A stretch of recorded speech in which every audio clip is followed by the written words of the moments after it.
Hi guys! Welcome back again to my YouTube channel. So, kamusta kayong lahat guys? So, yan. Magbabalik na naman ulit tayo dito sa aking YouTube channel. So, today is Tuesday. Happy Tuesday sa inyo guys. So, ayan. Time check tayo. 7:29 na. So, ang pasok ko ay 8:20 AM. So, marami pa tayong oras para makipag-chikahan sa inyo. So, ayun guys. So, ano ba yung topic natin for today? So, maraming nag-comment ng topic natin ngayon doon sa nakaraang vlog ko guys. So, iyon ang ating pag-uusapan ngayon. Pero bago ang lahat guys, gusto ko munang magpasalamat sa mga subscribers, viewers, commentators dito sa aking YouTube channel. So maraming salamat sa inyo guys. So road to 7,000 na talaga tayo. So ngayon is 6,900 plus subscribers na ang aking YouTube channel. So hindi ko talaga expect guys na aabot ako ng ganitong mga subscribers. Dati 500, 1,000, ang saya-saya ko na. So 'di ba? Ayun. And magwa 1 year na rin yan since nung nag-vlog talaga ako regarding EPS topics. So, yun ang bilis lang ng panahon. So, yun guys, maraming salamat sa inyo. Sana huwag kayong magsawang sumuporta dito sa aking YouTube channel. At syempre, kung may mga request vlog kayo guys or mga topic na gustong itakel dito sa aking YouTube channel, just comment down below. And of course, dun sa mga gustong magpa-shoutout, yan, maglilista na agad ako. Just comment kung gusto nyo magpa-shoutout, ilagay nyo lang yung inyong full name. So, ayun guys. Basta yung mga gusto nyong itakel dito sa YouTube channel guys, i-comment nyo lang para meron tayong mai-content. Kasi alam ko minsan nagsisawan na rin kayo dun sa mga vlog ko dito sa trabaho kasi paulit-ulit na lang. So, ayun guys. Just comment kung meron kayong mga gustong topic na itakel dito. So, balik na tayo sa ating pinaka-topic for today's video. So, maraming nag-comment nito doon sa nakaraang vlog ko, kaya ito ang ating pag-uusapan ngayon. So, ano ba yung tanong nila? So, maraming nagtatanong kung ilan daw ba ang passing score sa EPS topic exam.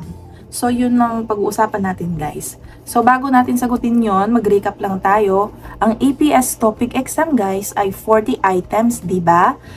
20 items sa reading and 20 items sa listening. So, baka nagtataka kayo kung may nakikita kayo sa Facebook, ngayong score nila is 150 over 200, 130 over 200. Kasi, di ba, 40 items. So, huwag kayong malito nun, guys. Kasi, ang one question is equivalent to 5 points. Kaya, kung i-multiply mo yung 40 by 5, ay 200. So, kung perfect score ka, 200. So, in my case, guys, ang score ko nun, so, KLT 13 ako. So, ang score ko nun, guys, ay 26. Yes, naka 26 pa ang lola nyo. Kahit self-study lang ako, diba? Kaya proud ako sa sarili ko. Char. So, ayun. Kahit self-study tayo guys, at least nakakuha tayo ng 26 points. Alam ko sa iba mababa pa yon, pero guys, achievement na sa akin yon bilang isang self-study. So, yun guys, ang score ko. So, kung i-multiply mo yun by 5, so 26 multiply by 5. So, ang score ko guys is 130 over 200. So, ang ano ko nun guys, ang reading ko ay 13 points and sa listening ko din guys is 13 points. So, ang expect ko nun, mas mataas yung reading kesa sa listening. Pero ayun, pantay lang sila. Pero at least guys, pasado, diba? So, ayun, halos kasi yung sa listening, hindi naman lahat. Yung iba talaga naman hirap, hinulaan ko na lang. So, ayun. So, naka 26 over, ano ako guys, 200. And then, yung passing score namin sa batch namin ay 110. So, ilan ang 110? Ang 110, guys, is 22 points. So, 22 over 40 ay pasado ka na. Gaya nga nasabi ko guys, paiba-iba. Pero hindi laging iniiba yung passing score. Kasi nung dati pa guys, yung mga KLT 10 pababa, ang alam ko, hindi ako sure ha, yung passing score nila is 100. So, ano ba yung 100? 20 over 40. So, yun yung passing score nila noon. Pero nung time namin na, nung KLT 13, 110. Ang alam ko din, yung KLT 20, yung nakaraang KLT, EPS topic KLT 20 na batch, ang passing score din nila is 110. So, as of now guys, hindi pa tumataas ang passing score. So, ayun. Pero marami nagsasabi na tataas daw ito ng 120. Pero hindi tayo sure guys. Kasi bakit? Hindi natin yun agad malalaman hanggat hindi lumalabas ang announcement for test result. Yes, doon lang natin malalaman kapag meron ng result ang exam. Yes po, hindi ina-announce in advance ng HRD Korea and DMW kung ilan ang passing score. So, kung magtitake kayo ng EPS topic exam guys, walang naka-indicate kung ilan ang passing score. So, malalaman nyo lang kapag lumabas na ang test result. So, ang advice ko sa inyo guys, aim high. Aim high score. Hindi naman yung sobrang taas. So, huwag kayo mag-settle lang na 22 points, okay na. Okay? Kasi medyo delikado pa yon kasi may possibility na magbago ang passing score, di ba? So, ang advice ko sa inyo, aim high. Hindi para safe ka or agad ka maselect, hindi ganon. Para mapanatag ang iyong kalooban. So, at least habang naghihintay ka ng test result, at least alam mo, medyo mataas ang iyong score, di ba? At least para sa ganon, mapanatag yung loob mo hanggat hindi pa lumalabas yung test result. So, ayun guys. So, ang masasabi ko lang, ayun, i-take nyo tong time na ito para mag-review. Pagbutihin nyo sa pagre-review. So, kahit na nahihirapan kayo, napupuyat kayo, yung iba, alam ko, nagtatrabaho sa umaga, nag-aaral sa gabi. Alam ko, napakahirap nun.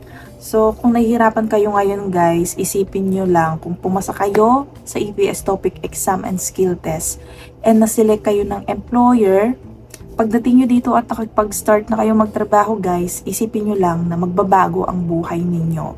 And para din sa pamilya nyo ang ginagawa ninyo. So, lahat ng sakripisyo na ginagawa nyo guys, in the end, magiging worth it yan. So, lagi ko nga sinasabi sa inyo, sipagan nyo, pagtiyagaan ninyo. Kasi alam ko naman na may hirap mag-review, lalo na Korean language, hindi natin language yan. Sobrang hirap, diba? Lahat tayo naranasan yan. Pero tingnan nyo kami ng mga pumasa, diba? Andito na kami sa South Korea, and ayun, ginawa lang namin talagang inspirasyon din noon, yung mga nandito na nagtatrabaho noon, and kami din nandito na. And sana kayo na nanonood ngayon ay pagbutihin nyo sa pag-aaral para soon, in the future, kayo naman na nandito. And yung buhay nyo din ay magbabago. At babaguhin ng South Korea ang inyong buhay. So, ayun guys. So, sipagan nyo sa pag-aaral. Konting tiis lang. Ganon. And aim high score. Hindi naman sobra. At least 25 pataas guys ang i-aim ninyo. Okay? Lalo na doon sa mga self-study. Huwag kayo mawalan ng pag-asa. So, as you can see ako, ang score ko is 26 noon, guys. So, self-study ako. And nakakuha pa ako ng 26 points. Kung kaya ko, kaya nyo din, diba? So, ayun guys. Sipagan nyo lang, pagtiyagaan nyo lang.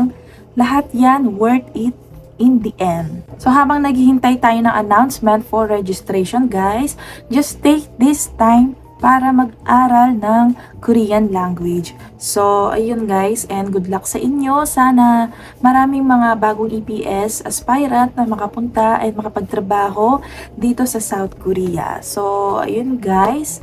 And I think dito ko na i-end yung vlog. Pero bago ko i-end yun guys, so recap ulit tayo. So, ang passing score guys ay hindi natin alam agad. Okay? So, hanggat hindi lumalabas ang test result, hindi natin malalaman ang passing score. So, pero magbe-base tayo dun sa mga nakaraang batch. Ang passing score nila is 110. So, gawin natin yung basihan. Pero gaya nga nasabi ko sa inyo, aim high para mapanatag ang inyong kalooban. Okay, so ayun guys, i-end ko na yung vlog kasi syempre may pasok pa tayo later na isingit lang ang vlog for today's video.